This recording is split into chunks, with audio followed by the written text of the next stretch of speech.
When I witness design in nature, my first thoughts are, how can I shrink it?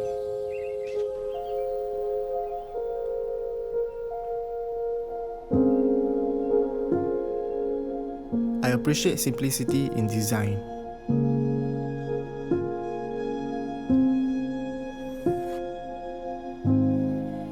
Simple is actually really difficult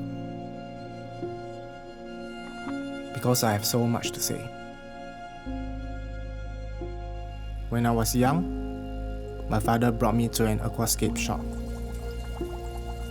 For the first time, I saw design expressed in a very natural way.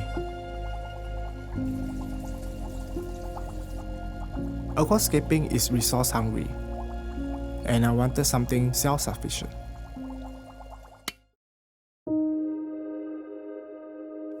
I was at a mall in Bangkok, and for the first time, I saw a terrarium. It was exactly what I was looking for, minus the cute figurines.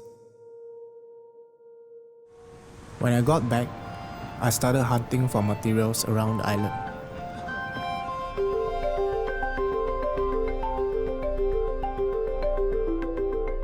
I was hunting for glass domes,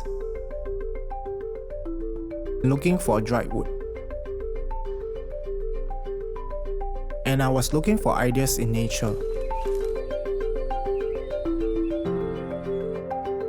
After creating my first terrarium, I decided to document it on Instagram.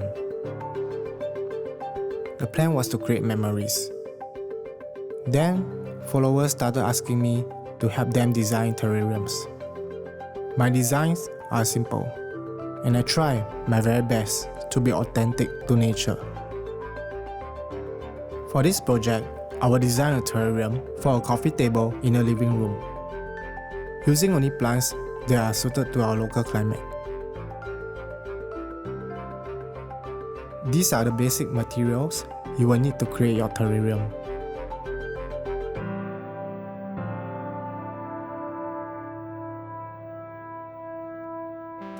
For beginners, it is good to start with glass containers with wide openings. I lay pebbles to help shape terrain and for drainage. Squeeze dry the soaked moss and lay above the rocks.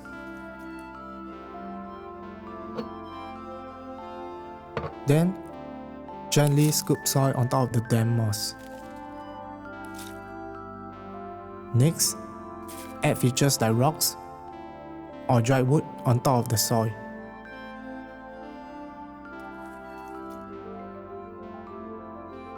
Finally, add plants and moss in desired areas.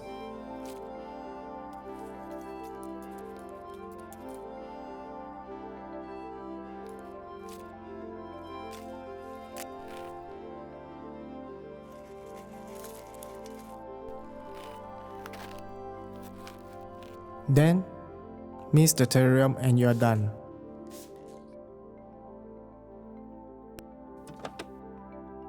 It's easy to maintain a terrarium. You just need to mist it every 2 weeks and keep it away from direct sunlight.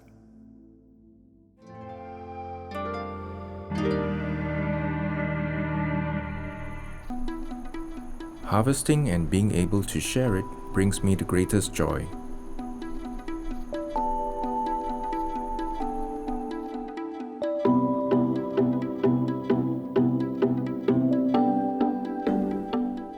Gardening never crossed my mind when my wife and I moved into our new home. Until her mom gave us some plants. They flowered, but they didn't bear fruits. I was curious and I wanted answers. I couldn't find anything in the bookstores. I stumbled on a local online gardening community. Others have similar questions. I decided to document my gardening adventures and share it with others. Love thy neighbor is my way of life.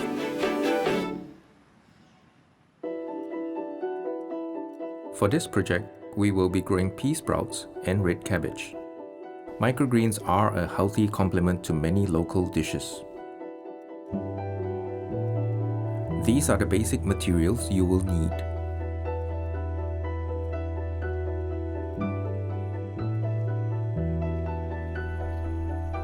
I start with drilling holes around the plastic containers.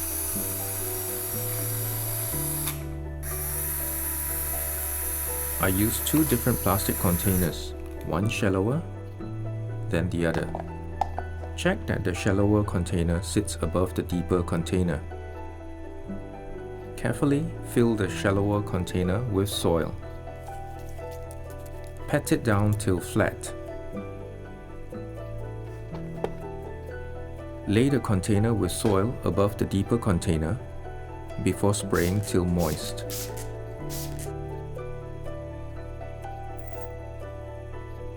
Then evenly distribute the red cabbage seeds in the container.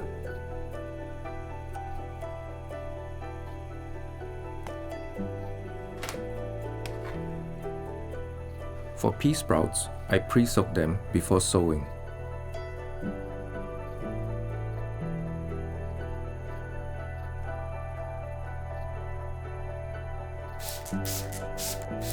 Once you're done, put them near your window and they should be ready in about a week.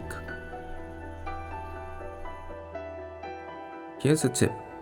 When your microgreens have developed leaves, don't water them from the top, because that increases the chances of crop failure.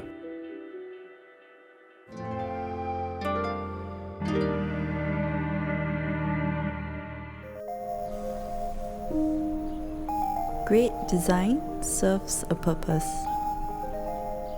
That's what I believe in anyway.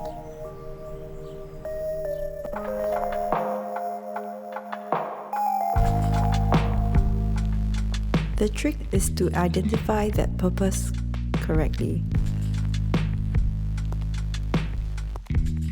Then the real fun can begin. The discoveries, trials, and challenges, it all pushes me higher. Like my home garden, learning how to seed, nurture, and cultivate has taught me that tackling new challenges can spark better ideas. I love that it brings out my intuition and leads me and my team at length to brave solutions. And braver solutions lead to great designs. We live in a city of concrete and steel. It's breathtakingly beautiful, but it's not mountains and forests.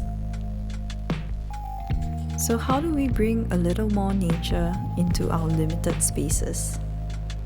Nature is supremely versatile, but incorporating her needs to start at the planning stage.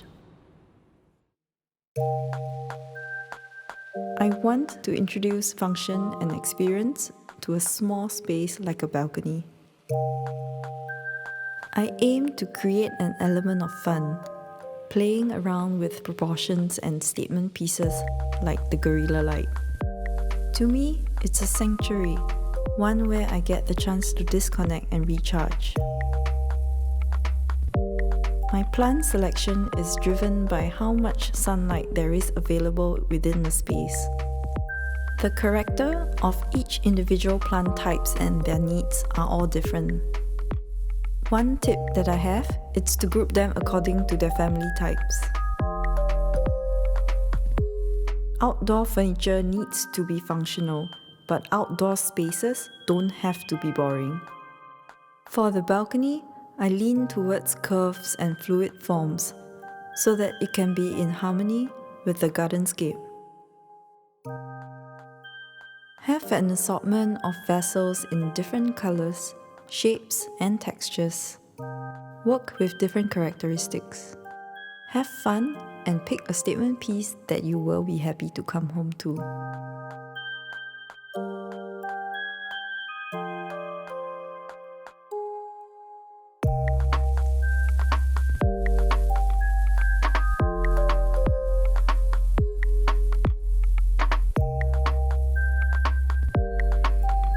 I choose my plants with the same consideration as I do with all my other materials. They have a purpose. It brings life and energy like an amazing piece of art. It's never boring and always evolving, like great design should be.